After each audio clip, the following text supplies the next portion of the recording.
Month of February. The calming brightness of a computer screen and a beautiful young girl who is supposed to be doing homework. Her name is Katy. She thinks she's all alone in her home.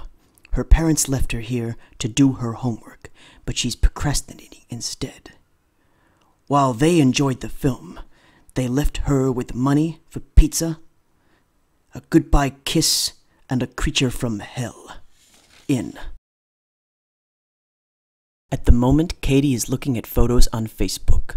Her eyes, which are located in her peripheral nervous system, a system whose main goal is to connect her central nervous system to her organs and limbs through the use of nerves, are sending the images through the visual cortex in her occipital lobe, located at the back of her brain. The occipital lobe is a part of the brain that focuses mostly on actions concerning vision. The images are then sent to her temporal lobe, which, although primarily concentrates on auditory functions, also has some functionality in memories.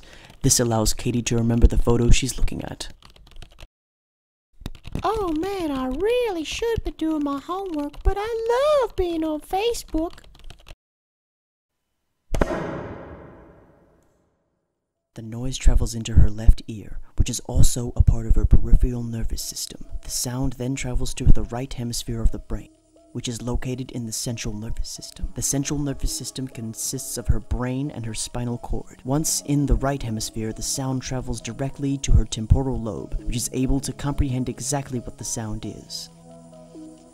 Mom! Dad! I didn't think you'd be home till 10 o'clock.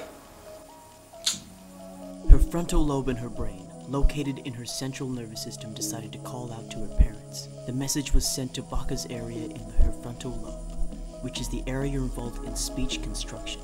The words were then sent to her primary motor cortex, which is also located in her frontal lobe. They were then sent to her lips and jaw in her peripheral nervous system, so that she could properly say the words.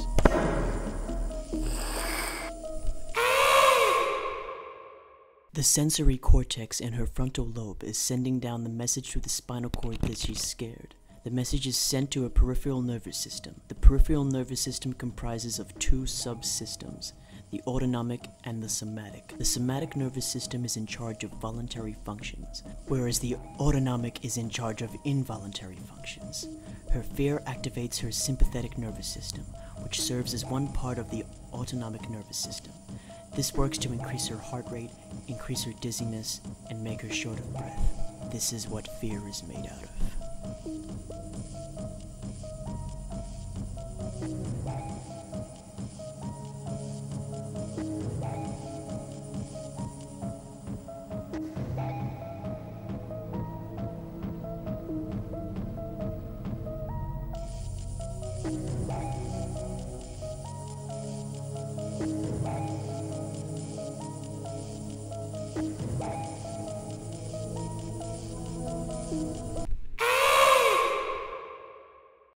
Oh, thank God!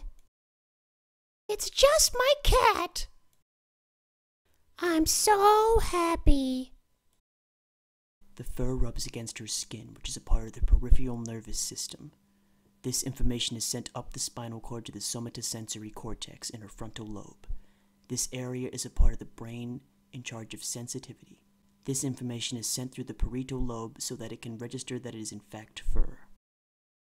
The brain has realized there is no danger, so it sends this information back down to the peripheral nervous system, over to the parasympathetic nervous system. This system tells her heart to stop racing and reverses all the effects of the sympathetic nervous system, although it takes longer to calm down than to get scared.